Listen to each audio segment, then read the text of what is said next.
my name is Livia Zarge. I'm the current social media intern at the Binghamton Art Museum, and I'm sitting down today with Kendra Gourgue, who curated this incredible exhibition, Black Imagination Patterns, for the internship last fall. So before we get started, also, this will be on view until May 14th, 2022. Highly recommend you to come up and look at it all. So before we get started, can you tell us why you decided to intern at the museum? Hi everyone. So I decided to reach out to apply for the curatorial internship because I've always had a passion for watching my dreams and imagination come to fruition and kind of directing the world around me. I always had a vision and I wanted to see how it would come to life. So when I got the opportunity, I took it and I was really excited to see where it would go and what I would develop with it. So for people who haven't had the chance yet to come and look at everything, can you explain the general idea behind it?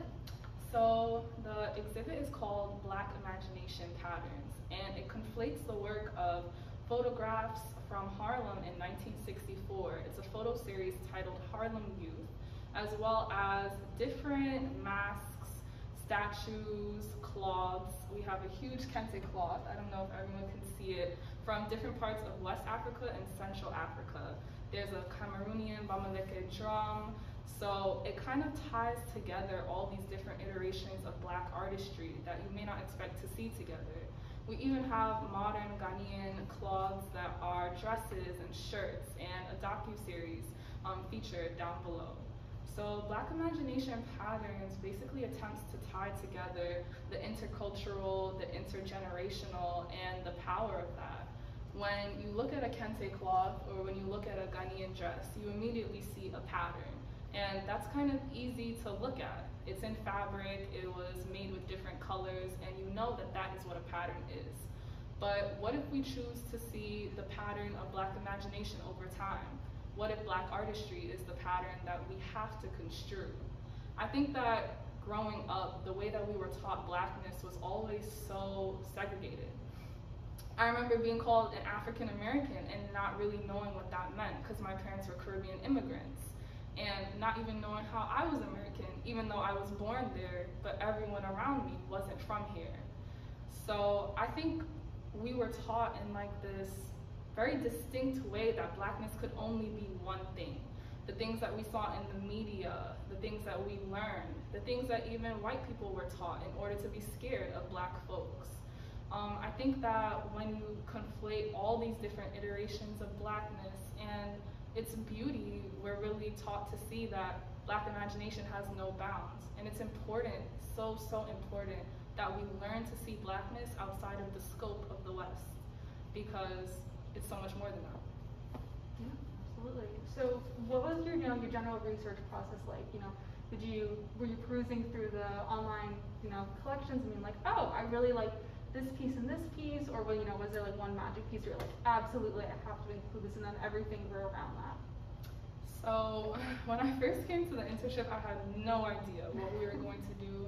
I didn't really know that we were going to take these different pieces and create our own exhibit out of that.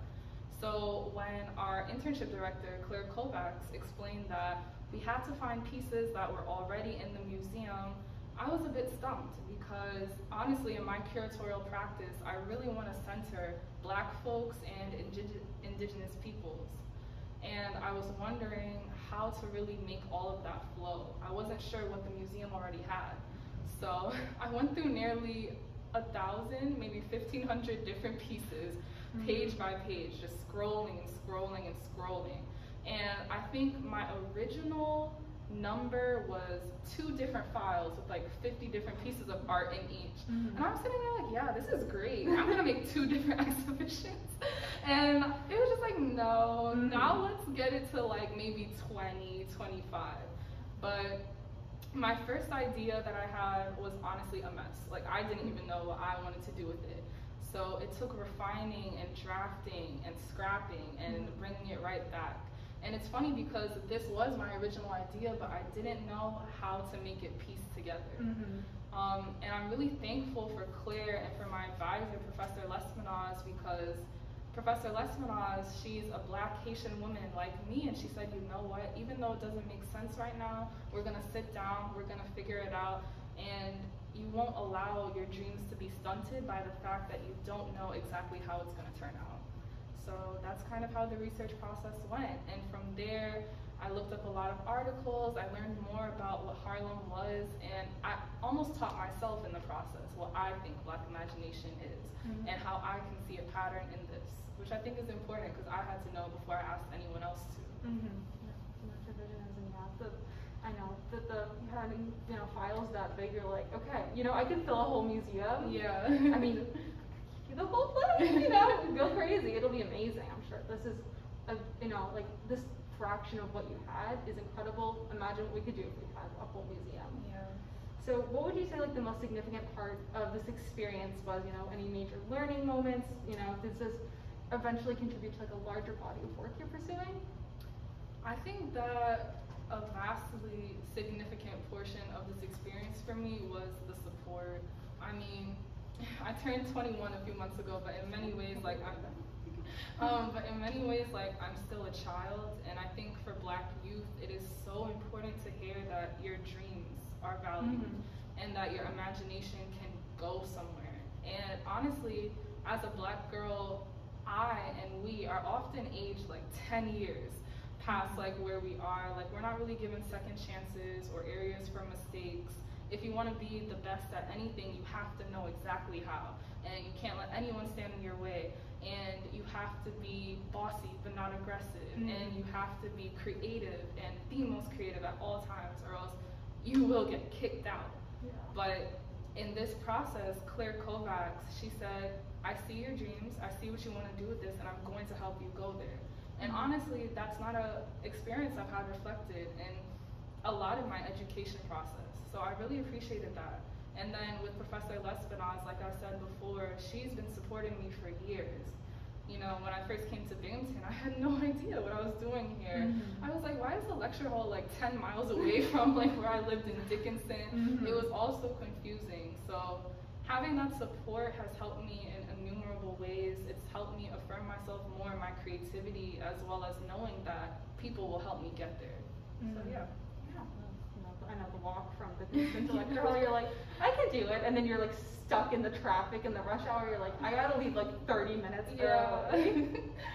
I feel like I've got classes in the classroom when it's not a fun walk. Yeah, time management is also just not my strong suit. So this school has taught me a lot about that. Yeah, it most certainly has. So when people come visit, which they absolutely should before May 14th, 2022, what do you want people to take away from your exhibition? I think a lot of times when folks come to art museums, you come, you look at the art, and you kind of craft your own perception of what all of it is supposed to mean. I definitely want people to still do that when they come here. However, I hope that folks also notice the additional measures that were taken, the proactive measures that were taken to really tie and synthesize this exhibit together. On every object label, there's a question. Like, right here, I say that Kente is celebrated as a key symbol of African heritage, and it's a reflection of Black imagination. On another label, I ask, how do you imagine a world where youth in the ghetto do not have to battle these obstacles? What steps can you take now? I have a sheet up that has a QR code to all of the different music I hope people listen to as they look at each piece of art, a QR code to different Black art organizations they can donate to, and a QR code to why Black imagination matters. I think that oftentimes we present folks with art and we ask no more of them for that, after that. But I ask more, I want more, I demand more. I think that we, thank you. I think that we have to stop at just having conversations and start taking these measures. And that's what I want people to take out from that. You learned, and now you're going to do. It's not just, it's a two-step process. You come, you learn, and then what are you going to do once you leave the museum? Yeah. Like, your experience should stay with you. It's not just contained in this little bubble. Yeah, and that in itself is an imaginative process. Maybe you don't want to take action in the way that I outlined here. So you're going to think of something different, and that's beautiful and artistic. Everyone who walks through here is an artist in their own right. So finding a way to really show that is also what I want you to do. So what do you have any, final comments about the internship, about this experience, anything you want to make sure people know? I honestly think that this internship was a great process for me, and I really want to emphasize to the Black students, do what makes you feel good. This internship process might not be what works for you in regards to structure, in regards to the type of rooms that you want to fill yourselves in. So maybe create something new. And if this is where you want to be, come be here. There are people who will support you. I think that Black imagination is a beautiful, boundless thing, and you should really center yourself in that. Find ways to center yourself in that, and find communities where you can. And I hope for all non-Black folks who step in here, you can think about where your imagination roots from, where the history of imagination roots from, and from what peoples.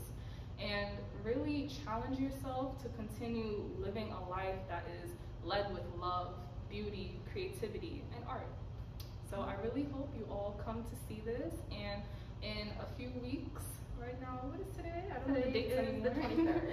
So today's the 23rd of February. In a few weeks into March, I'll be posting a video and an online gallery of my other exhibit, Black Museum, and I just can't wait to see what everyone does with the power of their imagination.